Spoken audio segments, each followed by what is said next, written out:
Henry Ford II. In recent years, there has been a lot of talk about our highway situation. So much has been said that I feel sure a great many of you must have wondered, as I did, whether there was anything a private citizen could do about a problem so big. That's why we decided to study the situation. The results are published in this book.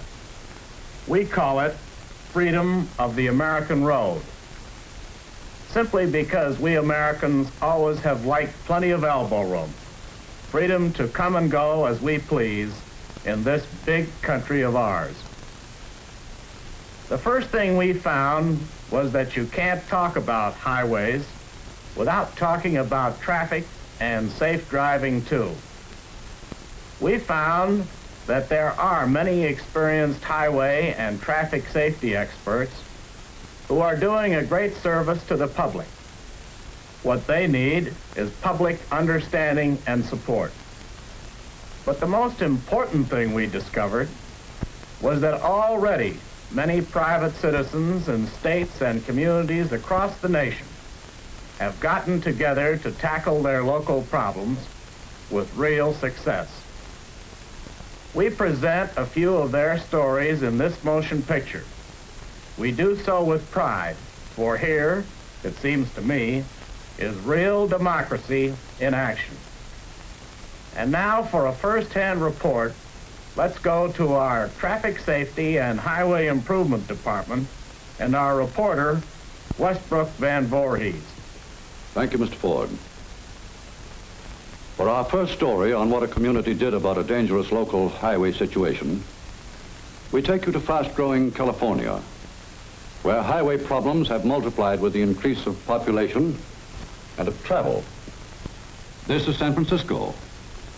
See how it is located on the northernmost tip of a peninsula. Its only access from the north is the Golden Gate Bridge. From the east, the Bay Bridge. Now you are looking south from downtown San Francisco. Below you is Bayshore Highway, the traffic artery of the peninsula. City after city for 30 miles, flowing into each other in a continuous line out of San Francisco. Let's go back to June 1951, to the California Highway Police Station at Jefferson Avenue and Bayshore Highway. Okay, I've got it. Redwood number 4, Redwood number 4, and 1179 at Bayshore and Harbor Boulevard. And 1179 at Bayshore and Harbor Boulevard. And 1179 is the police code for collisions involving fatalities. As accidents piled up, Bayshore got a new name. Bloody Bayshore, they called it. 2 lanes for that peak rush hour traffic. 50,000 drivers, all trying to get out of San Francisco at the same time. And after the nerve-wracking delay, when you get past the real jams, what's a man to do but open up? Make up for lost time. Beat the speed limit. Just a little. Palo Alto number 3. Palo Alto number 3 and 1179 on Bayshore and Embarcadero. Palo Alto number 3. Palo Alto number 3 and 1179. Somebody's number. Some people besides the police kept a record of those 1179s, like the managing editor of the Palo Alto Times, Gene Paulson. You know, we've been trying to do the job a newspaper should do to keep the community alert. We've written editorials, we've headlined the accidents, we publish photographs. Here, take a look at some of these. These were run over about a 60-day period. Here's an editorial by editor Eleanor Cogswell, who's been writing them every couple of weeks. Read these Bayshore statistics and shudder. Father and son killed in Bayshore crash. 3 others injured. Every time you're out with the children and are half an hour late, I start thinking of ambulances and accidents. Somebody's just got to do something. The couple talked it over, decided to do something about it. And Dr. Rochelle, a university professor, wrote an open letter to the governor, sent it to the paper. Dear Mr. Governor, We have been rudely impressed by the traffic conditions on Bayshore Highway. Our acquaintances freely refer to it as Suicide Lane and Murder Row. That open letter to the governor was what Paulson had been looking for. He reprinted it the next day on the front page of the Palo Alto Times. There appears to be no indignation about a condition which endangers the lives of all of us. Having just returned from a trip to both Chicago and New York, I have thought to compare the driving in those communities with ours. Nowhere did I see such reckless driving as one can see on Bayshore. Governor, I do not know what I shall do when my children, now too young to drive, will venture forth upon the California highways. People got the idea. The ball got rolling. 3 hours after the paper hit the stands, the Times switchboard was swamped with calls. Hundreds of letters poured in. The Palo Alto Chamber of Commerce called an emergency meeting. Editor Cogswell kept punching away with the editorials. The Times was keeping the pot boiling.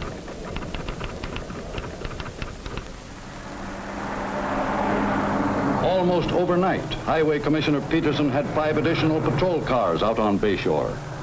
And for each patrolman put on, there was 1 death less a month.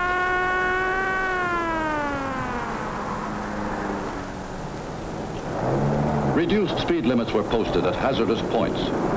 Traffic lights were installed at dangerous intersections. Minor access roads were closed.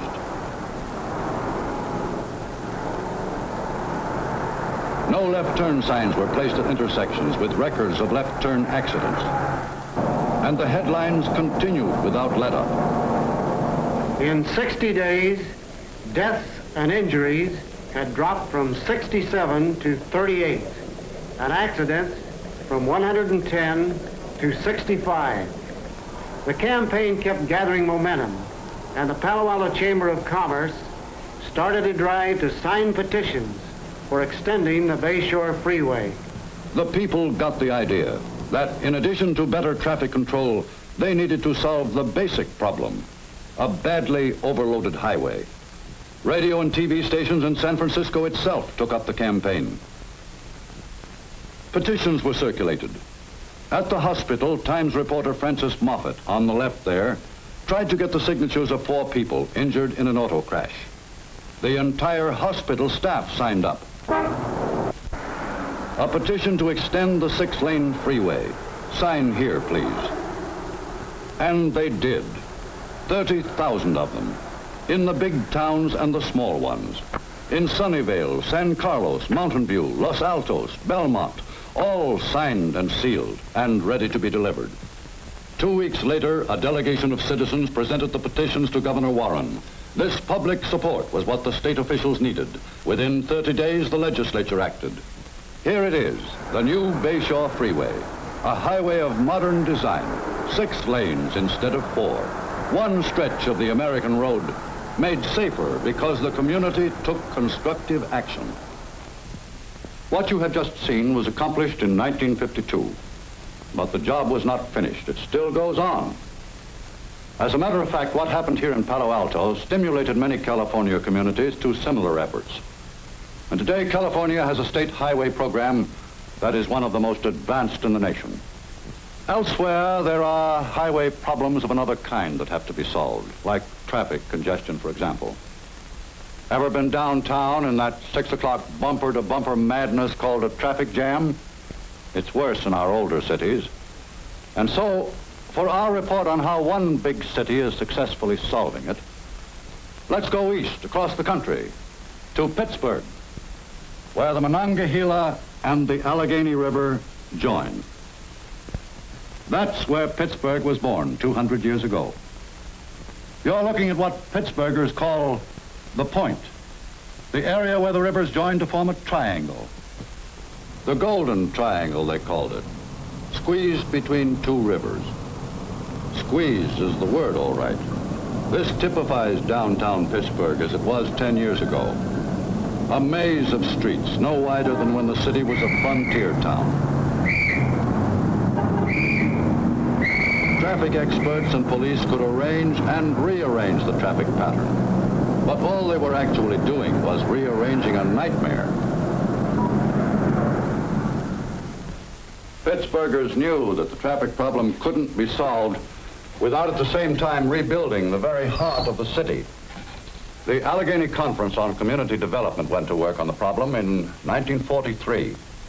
Its roster had names from every section of Pittsburgh life: the melon interests, the steel industry and the unions, H.J. Heinz and Company, department stores and the governments of the city, as well as of the surrounding towns. The average Pittsburgher was tempted to think, well, here we go again. But he began to be impressed by 1945. For that was the year when the city realized there was a force behind the paperwork and the plans. You can't use halfway measures. A big problem needs a big answer. You tear down the old and put in the new with modern muscles, modern tools. But the big prime mover that got things going in Pittsburgh, bigger and more powerful than the crane, the acetylene torch, and the bulldozer, was people, the members of the Allegheny Conference. They had to overcome the old ingrown attitudes of resignation, of doubt that so gigantic a change could actually be accomplished. And they did, and proved it could pay. If you know Pittsburgh, you'll recognize this. It's the old downtown Point District, dead and gone now, and no one to mourn for it. And this is the plan for the new, now coming to life. There's a new horizon now looking toward the Allegheny, a new landscape, new towers, a new horizon.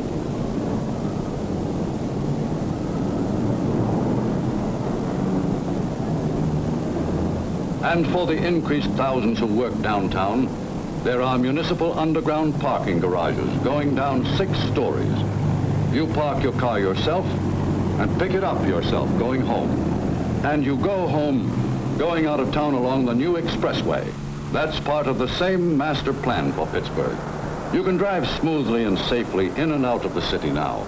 And so you can say that the American road, as it goes through Pittsburgh, is being opened up, is being made free.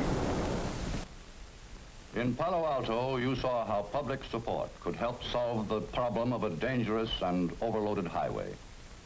In Pittsburgh, it was downtown traffic congestion that was strangling a great metropolitan area. Now let's look at what community action did for Boston. Boston is the hub of a very complex highway system. In New England, all roads lead to Boston.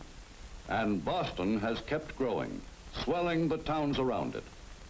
Today, its metropolitan area extends over 42 cities and towns, with a population of 2.5 million. Once, country roads served the outlying communities adequately.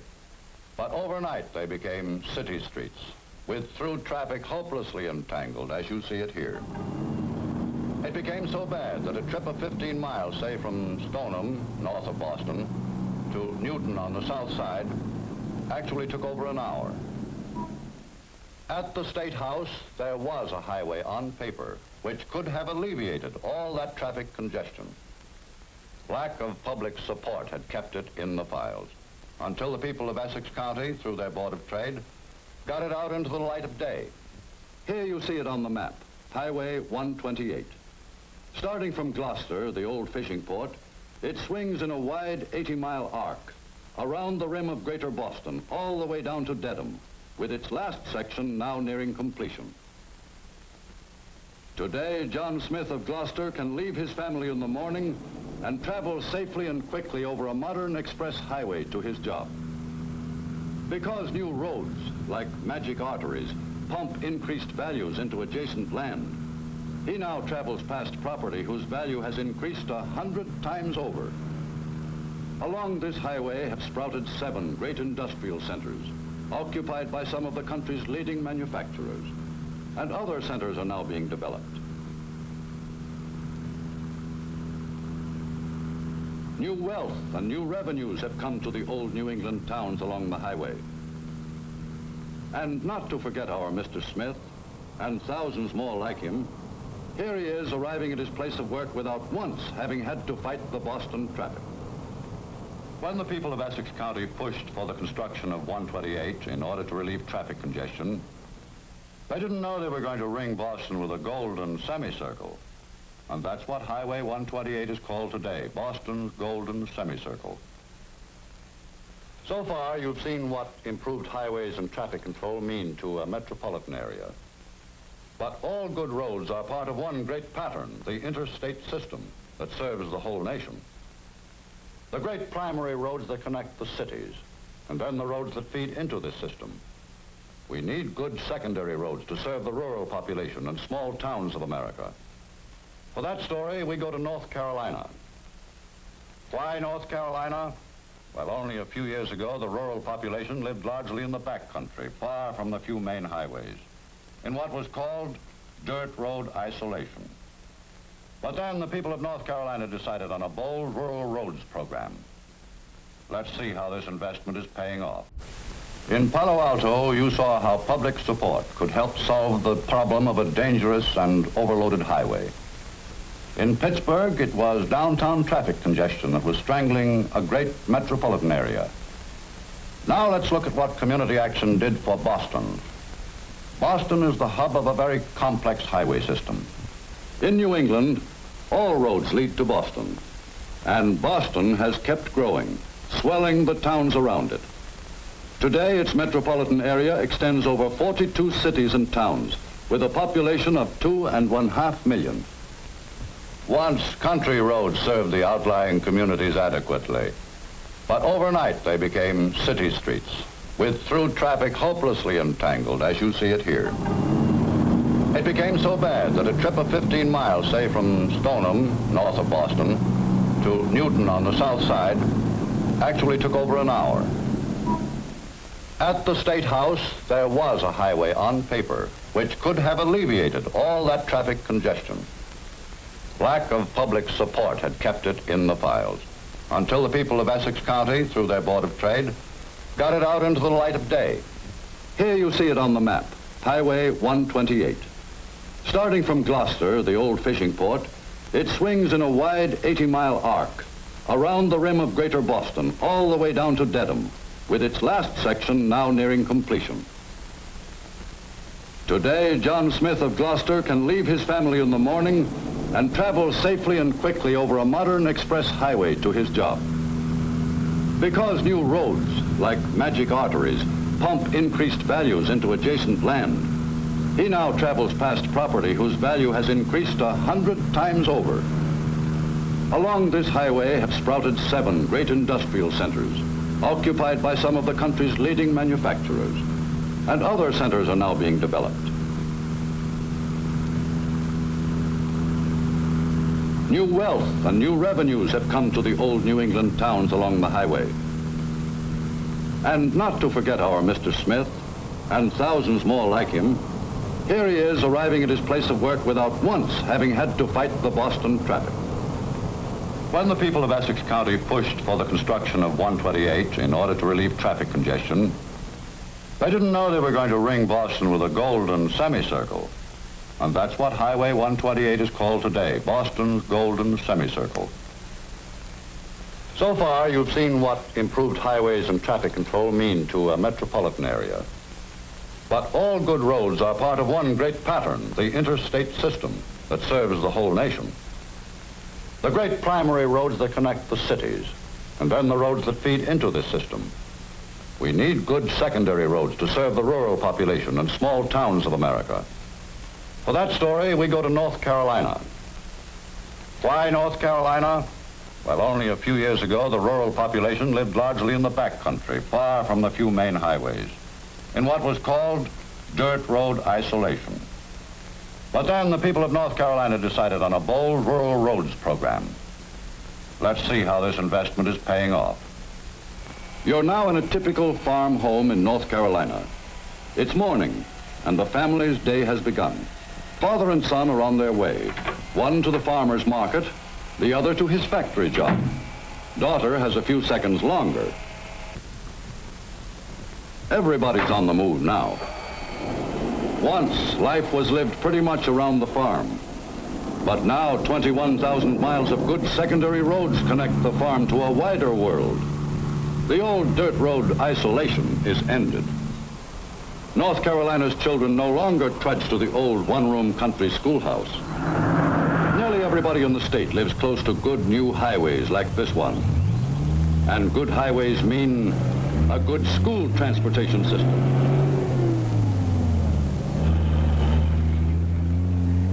Good roads mean that children from scattered farms can be picked up at all outlying points. Every morning they're on their way to modern schools. The new roads mean that the farmer's son can travel as far as 50 miles to his job at the new factory. And the factory itself could not have been built here if it weren't for the new roads. The rural family can now work in industry as well as on the land.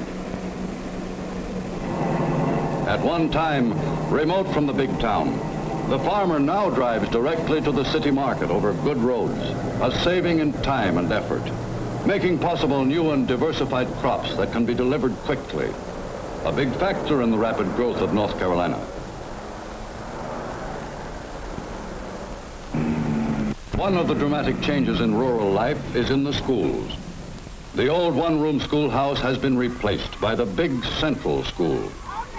15 years ago, these youngsters living 20 miles apart would never have known one another, nor would they have had the specialized equipment and training in one of the finest rural school systems in the country.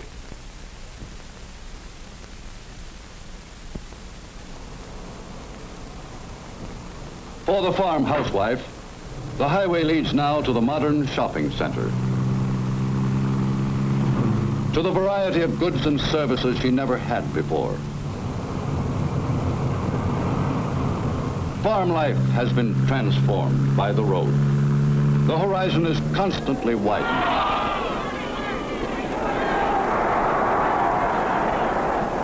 The rural family looks beyond the nearby crossroads for its social life and amusement.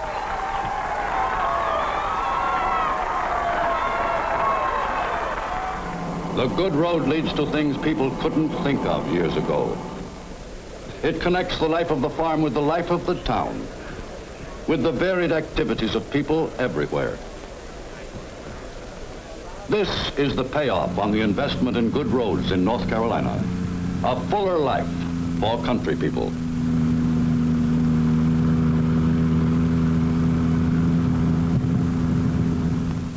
But North Carolina isn't stopping with its program of secondary roads.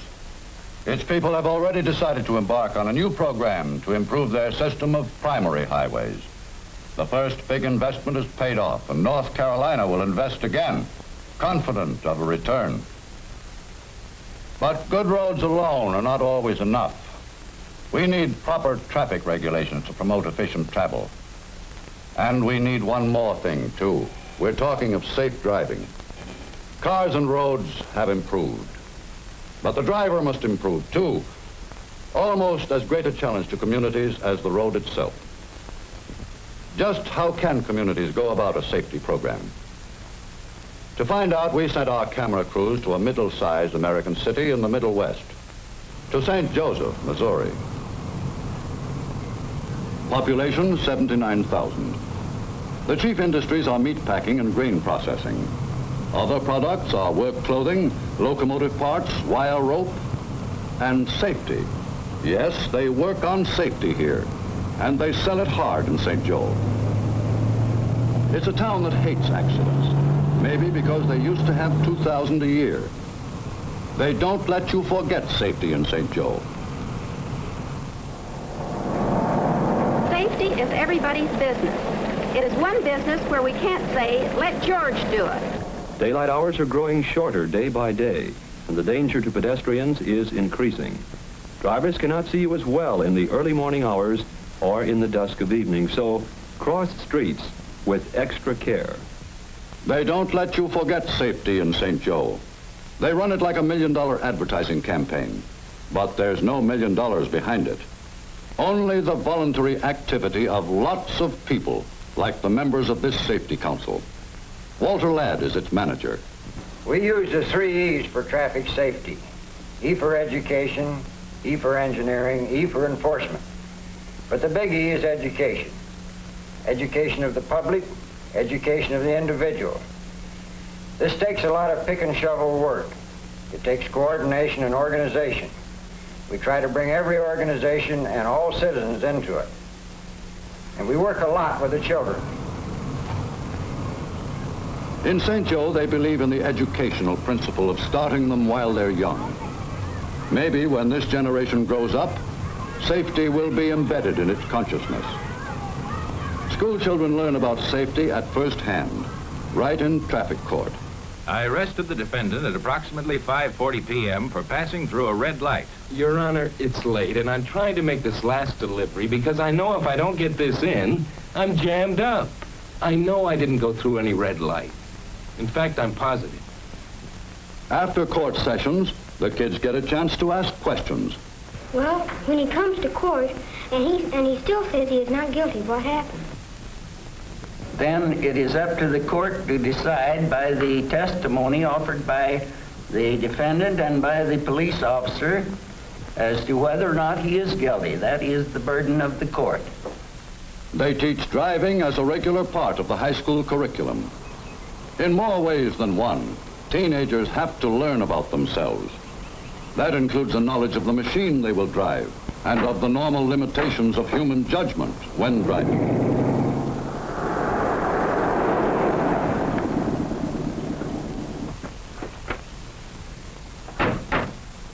You got to learn to put on your brakes a second sooner, not a second later.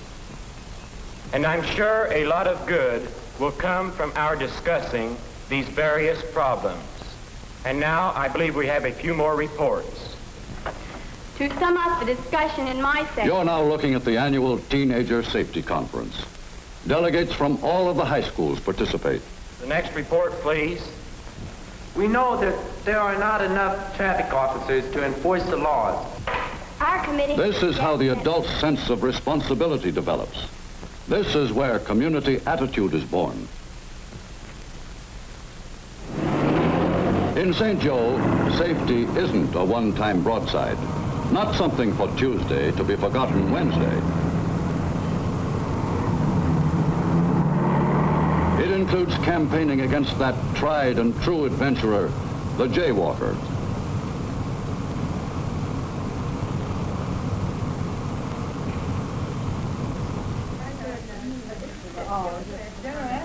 The busy Women's Day in St. Joe includes safety both in committee meetings and in working up programs, like this one. They help police and car dealers organize this car checkup, and they saw it all the way through.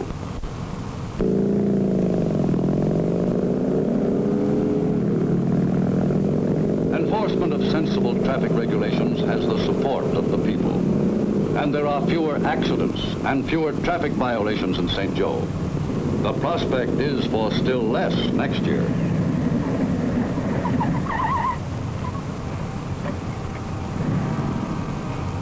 A few years ago, St. Joseph had an average of 17 traffic deaths a year. The last 5 years, the average has been less than 5, and last year we had 1. How did we do this? It was done by awareness of the public in this problem and by an effective program led by the Safety Council, a full-time organization. The price of such a program is cheap compared with the price of accidents. In St. Joseph, they have learned a lesson that, as with liberty, the price of safety is continual vigilance. You have seen how, in various ways, people in their own communities are getting together to do something about our highway situation. Freedom to travel safely and quickly and comfortably on our highways is not a little freedom, but a big one.